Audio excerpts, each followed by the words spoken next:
Box అప్పచెప్పిన తర్వాత ఈలోపు మీరాను ఒక అతను గుర్తుపట్టి నువ్వు ఒకప్పుడు ఇంద్ర గురించి వచ్చావు కదా, అహల్య కదా అని చెప్పేసి అడుగుతుండగా కాస్త కంగారు పడిపోతూ ఉంటుంది. ఆ టైంలో అతిథి కూడా మీరా ఇక అక్కడున్న ఒక మిలిటరీ అతనితో మాట్లాడుతుండగా ఏ నిజాలు బయటపడతాయి అన్నట్టుగా చూస్తూ ఉంటుంది. అప్పుడు వెంటనే ఇక మీరా అక్కడున్న మిలిటరీ అతనికి నేను ఇక అహల్యను కాదండి, నేను మీరాను, గౌతమ్ గారింట్లో బాబుని చూసుకోవడానికి కేరళ నుండి వచ్చానండి అని ఈ విధంగా అతనికి చెప్తూ ఉంటుంది. ఎంత నాటకం ఆడుతున్నావే, ఇప్పటికి కూడా నాటకంని తెగ హ్యాండిల్ చేసుకుంటూ బాగానే నాటకం ఆడుతున్నావే అని ఈ విధంగా అతిథి అనుకుంటూ ఉంటుంది. ఈలోపు వెంటనే గౌతమ్ వస్తాడు. ఇక మేము బయలుదేరుతామండి అని చెప్పేసి అంటుండగా ఇక ఇక్కడ మాత్రం అతిథి ఎలాగైనా ఇంద్ర గురించి తెలుసుకొని ఇంద్ర ప్రేమిస్తున్న అమ్మాయి ఎవరో కనుక్కోవాలని చెప్పి అతిథి ట్రై చేస్తూ ఉంటుంది. ఈలోపు ఎంక్వైరీ కోసం అని చెప్పేసి అక్కడ మిలిటరీ వాళ్ళు ఇద్దరిని నిలబడతాడు. అక్కడ నిలబడ్డ దగ్గరికి అతిథి వెళ్తుంది. ఇంద్ర గురించి, ఇంద్ర ప్రేమిస్తున్న అమ్మాయి గురించి ఏదైనా ఇన్ఫర్మేషన్ తెలుసా మీకు అని అంటుండగా అప్పుడు వెంటనే అక్కడున్న ఇద్దరు వ్యక్తులు ఇక ఇంద్ర ప్రేమించిన అమ్మాయి ఒక్కసారి వచ్చి వెళ్ళిపోయింది, మరోసారి రాలేదు, కాకపోతే ఆ అమ్మాయికి మరో పెళ్ళి అయిందని చెప్పేసి తెలిసింది అని విధంగా అక్కడున్న ఇద్దరు వ్యక్తులు చెప్తారు. ఆ టైంలో ఇక ఇంద్ర గురించి నిజం కాస్త బయటపడుతున్న సమయంలో గౌతమ్ అతిథిని పిలుస్తాడు హైదరాబాద్కి వెళ్ళాలని చెప్పేసి. ఇక వస్తున్నాను అని చెప్పేసి అంటుండగా త్వరగా రా అని చెప్పేసరికి ఇంద్ర గురించి కాస్త ఇన్ఫర్మేషన్ తెలుసుకోవాలనుకున్నది. కాస్త ఇన్ఫర్మేషన్ తెలుసుకొని ఎలాగైనా ఆయనతో ఇన్ఫర్మేషన్ తెలుసుకొని అసలు ఆ ఇంద్ర ప్రేమించిన అమ్మాయి ఎవరు, ఆ ప్రేమించిన అమ్మాయి మళ్ళీ పెళ్ళి ఎవరిని చేసుకుంది అని చెప్పేసి ఆలోచించుకుంటూ వస్తుంది. ఈలోపు ముగ్గురు కలిసి హైదరాబాద్కి రిటర్న్ అవుతారు. ఆ టైంలో ఇంటికి వచ్చేసరికి ఇక్కడ ఆపరేషన్ జరుగుతూ ఉంటుంది కదా, ఆపరేషన్ సక్సెస్ అయిపోతుంది. ఇక ఇక్కడ అర్జున్ కూడా చాలా ఆపరేషన్కి సక్సెస్ అయ్యి తను మళ్ళీ కోలుకుంటాడు. ఆపరేషన్ సక్సెస్ అయిన తర్వాత మెల్కో వస్తుంది. ఈలోపు ఇక మెల్కో రాసరికి వెంటనే అర్జున్ ప్రసాద్ సుభద్రతో మాట్లాడతాడు. అక్కడ బాక్సు అందచేశారో లేరో అని చెప్పేసి కంగారు పడుతుండగా వెంటనే అదే సమయానికి ఆ బాక్స్ గురించి ఫోన్ వస్తుంది. ఆ టైంలో ఇక అర్జున్ ప్రసాద్తో మిలిటరీ పోలీస్ మాట్లాడుతూ మీ బాబు మళ్ళీ బాక్సుని తీసుకొచ్చి చెప్పారు అని చెప్పేసేసరికి అర్జున్ ప్రసాద్కి గుండెల మీద భారం సగం తగ్గిపోతుంది. అప్పటికప్పుడు కాస్త కోలుకుంటాడు. ఇక కోలుకున్న సమయానికి తిరిగి ఇంటికి డిశ్చార్జ్ చేసి తీసుకొని వస్తారు. ఈలోపు 2 డేస్ల వరకు డిశ్చార్జ్ అయ్యి ఇంటికి వచ్చిన అర్జున్ ప్రసాద్ ఈలోపు కాశ్మీర్ నుంచి వీళ్ళు హైదరాబాద్కి వస్తారు. ఇక ఇంట్లో వాళ్ళు మాత్రం ఇక గౌతమ్ కోసం వెయిట్ చేస్తూ అక్కడ అతిథిని డ్రాప్ చేసిన తర్వాత అతిథి ఇంటికి వెళ్ళిపోతుంది.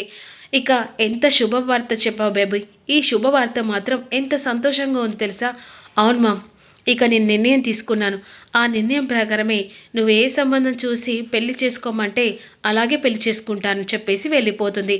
ఇక వెంటనే విక్రాంత్కి చెప్తే ఎంత హ్యాపీగా ఫీల్ అవుతాడని చెప్పేసి విక్రాంత్కి కాల్ చేస్తుంది. ఇక చెప్పండి ఆంటీ అని అన్న తర్వాత విక్రాంత్ నీకో గుడ్ న్యూస్. ఏంటా గుడ్ న్యూస్?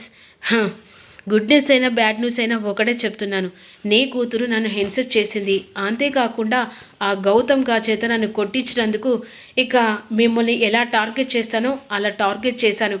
ఎట్టి పరిస్థితుల్లో ఇక మీరనుకున్న షేర్లు అన్నీ ఒకటెనక ఒకటి పోగొట్టపోతే ఇక నా పేరు విక్రాంతే కాదు అని ఈ విధంగా బెదిరిస్తుండగా ప్లీజ్ విక్రాంత్ నేను చెప్పేది కాస్త విను అని ఈ విధంగా ఇక యామిని అంటూ ఉంటుంది. ఏంటి మీరు చెప్తారు? నా కూతురు గౌతమ్ని ప్రేమించింది, చిన్నప్పటి నుంచి ప్రేమిస్తూనే ఉంది కాబట్టి ఇప్పుడు గౌతమ్ని పెళ్లి చేసుకుంటుందని చెప్తావా? లేదు విక్రాంత్, తను ఇక గౌతమ్ లైఫ్ నుంచి తప్పుకుంది. వాట్? అవును గౌతమ్, ఇందాకే కాశ్మీర్ వెళ్ళి కాశ్మీర్ నుంచి గౌతమ్ నిజస్వరూపం తెలుసుకొని తను ఎప్పటికీ తనని ప్రేమించలేదని అర్థం చేసుకొని నువ్వు ఎవరిని చేసుకోమంటే వాళ్ళని చేసుకుంటాను మమ్మని చెప్పేసి ఇందాక నాకు ఫోన్లో చెప్పింది. ఇప్పుడు కూడా తన ఇంటికి వచ్చింది. ఇక వెంటనే మన ముహూర్తాలు పెట్టుకొని ఆ తర్వాత నువ్వు నా ఇంటికి అల్లుడువతో నా కూతుర్ని నీ భార్య చేసుకుంటూ అని చెప్పేసి అతిథి గురించి విక్రాంతికి చెప్తుంది. నిజమేనా? ఇది నిజమా లేకపోతే ట్రాప్ చేస్తున్నారా? ఇందాక వెళ్ళినప్పుడు నా మొహం కూడా చూడదని చెప్పేసి నా మొహం మీదే కొట్టింది కదా, తన గురించి తెలుసుకుంది కాబట్టి ఇప్పుడు ఖచ్చితంగా నేను ఏ సంబంధం చూసినా తను నాట్ ఓకే అన్నది ఓకే అని చెప్పేసి అంటుంది. నీకు నేను మాటిస్తున్నాను కదా అని ఈ విధంగా విక్రాంత్కి చెప్తుంది.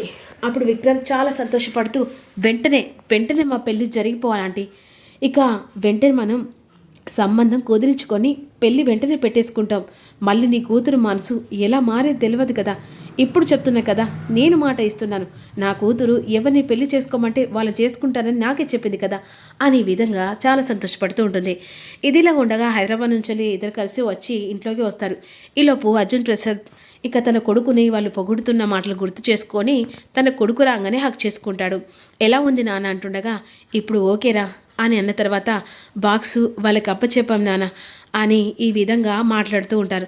ఎలా ఉంది సార్ అని అన్న తర్వాత ఇక ఓకే అమ్మా అని ఈ విధంగా అన్న తర్వాత ఇదంతటి కారణం ఎవరే, నీ వల్లే కదనే ఈరోజు నా కొడుకు ఇలా అయ్యాడు. అయినా ఎవతివే నువ్వు, ఇంట్లో నుంచి వెళ్ళిపోవే, నీ వల్ల ఎంత ఎంత నరకం చూడాల్సి వస్తుంది తెలుసా అని అంటుండగా ఇది కాదు బామ్మ, ఇంట్లో ఉన్న ఆ చొక్కా గురించి మాట్లాడు. ఎందుకంటే మీరా భర్త రూపంలో వచ్చాడు కదా, అసలు ఈ నాటకం ఏంటి, అసలు తను మీరాకు భర్తగా ఎందుకు యాక్టింగ్ చేశారు, ఆ డ్రెస్ ఇంట్లో ఎందుకుంది, అసలు ఈవిడెవరు, తను ఎవరో కాదు, తను అహల్య నా భార్య అని చెప్పేసి గౌతమ్ ఒక్కసారి కనేసరికి అందరూ ఇంట్లో వాళ్ళందరూ షాక్ అయి చూస్తూ ఉంటారు. ఏం మాట్లాడుతున్నావురా, ఇది నీ భార్య ఏంటిదిరా? అవును బామ్మ, తను మీరా కాదు, అహల్య నా భార్య. ఎట్టి పరిస్థితిలో నా కళ్ళ ముంగట ఉండడానికి వీల్లేదు. దీన్ని బయటికి గెంటేస్తావా, లేకపోతే నేను మెడలు పట్టుకొని బయటికి గెంటేనా అని కోపంగా అంటుంది. వెళ్ళే, నా కళ్ళ ముంగట కంటికి కనిపించినంత దూరంగా వెళ్ళు అని ఈ విధంగా సరికి అహల్య వెళ్ళిపోతానని చెప్పేసి వెళ్తుండగా ఒక్క నిమిషం అహల్య గారు అని చెప్పేసి పైకి వెళ్తాడు. పైకి వెళ్ళి లగేజ్ బాబుని ఎత్తుకొని వస్తాడు. హాల్లోకి వచ్చిన తర్వాత ఇప్పుడు మీ అందరి ప్రాబ్లం ఒక సొల్యూషన్కి వచ్చాయి. ఇక నాతో, నా కొడుకుతో, నా భార్యతో ఇక ఇంటికి ఎలాంటి సంబంధం లేదు. ఎందుకంటే తను ఇంట్లో అడుగుపెట్టి కూడా ఇప్పటికీ మీరా రూపంలో ఉండి ఈ కుటుంబం క్షేమం కోసమే కోరుకుంది, కానీ ఎప్పుడూ తన స్వార్థం కోసం ఏనాడు కోరుకోలేదు. అలాంటి భార్యను వదిలిపెట్టి మళ్ళీ నేను మరో తప్పు చేయలేను బామ్మ. అందుకే నీకు అహల్య అంటే ఇష్టం లేదు. అహల్య మోహన్ చూడనప్పుడు నా భార్య అంటే 3 ముళ్ళు వేసి ఒక భర్తగా నమ్మి ఇంట్లో అడుగుపెట్టిన తనని నేను వదిలిపెట్టి నా స్వార్థం కోసం నేను బ్రతకలేను. కాబట్టి తనతో కలిసి నేను బయట అడుగు పెడుతున్నాను.